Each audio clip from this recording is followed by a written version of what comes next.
बहुत पीक पे होती है, चोटी होती है, कौन शक्ल में होगी, डेट्स पे वहाँ पे वेजिटेशन भी नहीं होती है, वो फॉलिंग प्रोसेसेस यहाँ पे देखने में आता है।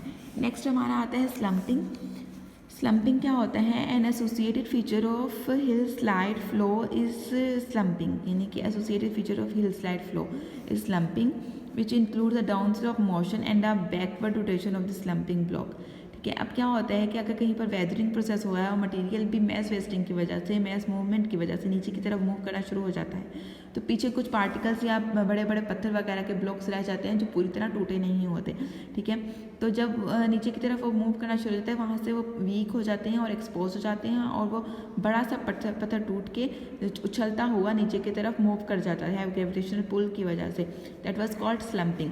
स्लम्पिंग is normally rather slow process, ये बहुत ज़्यादा स्लो होता है, लेकिन जब इसकी मूवमेंट होती है वो फास्टर देन क्रीप होती है, but much less rapid than slides. ठीक है, स्लाइड्स लैंड स्लाइडिंग वगैरह से थोड़ा कम होता है, लेकिन जो होता है क्रीप से थोड़ा ज़्यादा और फ्लो से भी थोड़ा ज़्यादा होता है। However, unlike earth flow, slumping involves major sections of irregular soil or weakened bedrocks that stand in nearer vertical scarps and move as block-like units। ठीक है, ब्लॉक्स की सूरत में मूव करता है।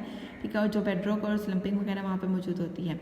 Slumping of large bedrock masses is rarely a threat to of human life, यानी कि वो जब गिरता है तो ह्यूमन लाइफ को थ्रेट भी कर सकता है, नुकसान भी पहुँचा सकता है, because of slow rate of movement and the limited distance of travel, क्योंकि ये इसका डिस्टेंस ट्रैवलिंग का होता है वो छोटा होता है और स्लो मूवमेंट होती है, तो किसी को पता भी नहीं चलता।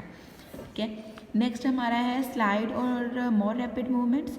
ठीक है, in slide movements the wasted materials are move much faster than flows, यानी कि सबसे ज़्यादा जो इसमें आपका मूवमेंट देखने आती है वो स्लाइड मूवमेंट में आती है कि वो फास्टर है than flows and sometimes roll down slope with a thunderous sound and greater force.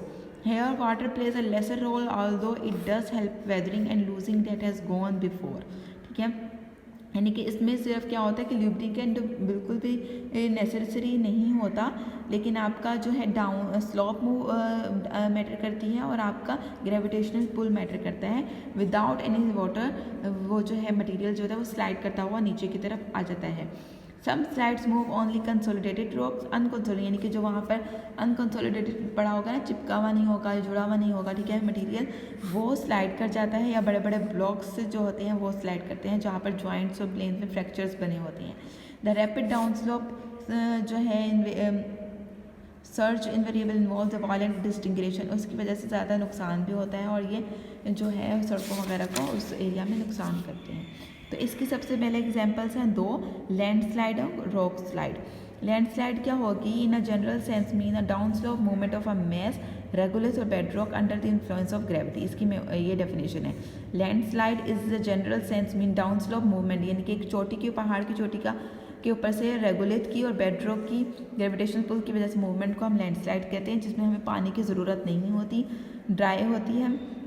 ठीक है, this block is turn into disintegration into a rubble in its final stage a mass और its motion rapid. ठीक है, landslide many ways बहुत तरह से ये possible होता है, जैसे कि हमें अर्थ ट्रिमर्स की वजह से, यानी कि झटके जो लगते हैं, वाइब्रेशन जो होती है उसकी वजह से रॉक हिल जाती है, या रिवर कटिंग की वजह से एक साइड से वो रिवर कटिंग होती चली जाती है, स्टीपन साइड से कर जाती है और जो ब्लॉक्स होती हैं वो बिल्कुल अलग से जुड़े हुए नजर आते हैं। तो जैसे ही कोई भी ट्रक वगैरह भी उसके पास से गुजरेगा तो वो मूव करेगी जगह, और वो जो है जो भी रॉक या पत्थर वगैरह होगा वो टूट के नीचे की तरफ आ जाएगा।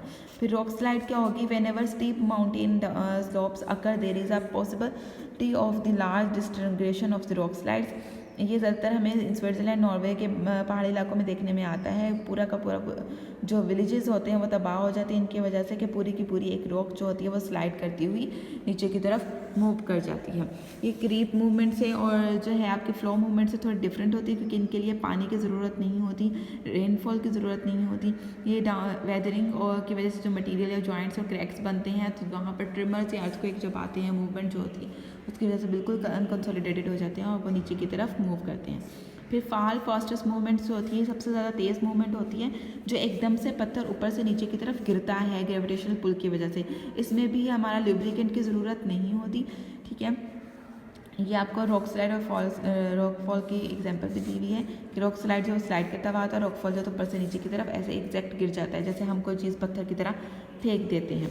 ठीक है। अब इसमें भी रॉकफॉल आता है। Steep rock cliffs created by action of glacier और रैपिड अपलिफ्ट, यानी ग्लेशियर की वजह से वहाँ पे बेड रॉक वगैरह और ब्लॉक्स की सूरत में पत्थर वगैरह मौजूद होते हैं।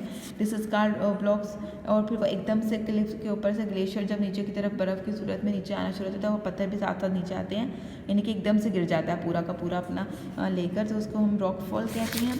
ठीक है, पूरी की पूरी रॉक जो टूट जाती है। फिर स्क्रीप फॉल और टॉलस फॉल होता है कि फ्रेगमेंट्स और एक्यूमुलेटेड रिलेटिवली अनएंगुलेटेड जो होते हैं ना uniformly along the base of the slope, in which case the resultant and landform is called tallest slope और tallest of prone, यानी कि ये जो जैसा टॉलस है, ठीक है, यहाँ पर जो मटेरियल होगा वो जो है नीचे की तरफ मुँह जो फॉल कर जाएगा और ये टॉलस कौन बन जाएगी। This pattern is commonplace because most steep bedrock slopes and cliffs seem to be vertical ravines and gullies and at funnel, यानी कि गली बनती है इसकी वजह से, और बहुत सारे फीचर्स बनते हैं इन मूवमेंट की वजह से।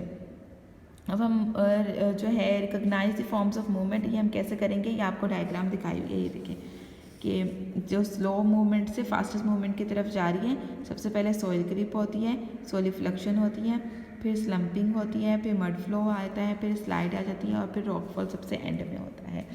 ठीक है, 4 major types of mass movements हैं डिटेल में जो हमने डिस्कस की है। There is sometimes more than one of the movement. These movements can be easily recognized and summarized in terms of rate of downslope movement and the amount of water involved.